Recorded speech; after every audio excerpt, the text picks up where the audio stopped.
Hello guys, ഇതാണ് നമ്മൾ V3ക്ക് വേണ്ടി ഫ്ലിപ്കാർട്ടിൽ നിന്ന് വരുത്തിയ ബ്രേക്ക് പാഡ്.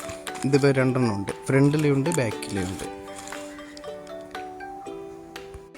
ഇതാണ് ഗൈസ് നമ്മുടെ ഒരെണ്ണം. ഇതാണ് ഫ്രണ്ടിലെ R15 V3യുടെ ഫ്രണ്ടിലെ ബ്രേക്ക് പാഡ്. ഇത് അത്യാവശ്യം കുഴപ്പമൊന്നുമില്ല. ഇത് ബ്രേക്കിങ്ങിൻ്റെ കാര്യത്തിൽ കറക്റ്റ് അറിയാൻ വയ്യ. നമ്മുടെ ബാക്കിലെ ബ്രേക്ക് പാഡ്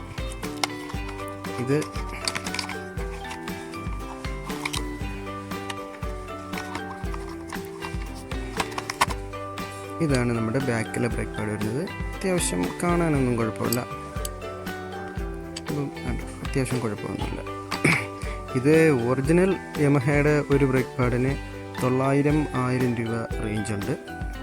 അത്യാവശ്യം നമുക്ക് ഉപയോഗിക്കാം, കുഴപ്പമില്ല. കണ്ടിട്ട് നല്ല സാധനം. അപ്പോൾ താങ്ക് യു.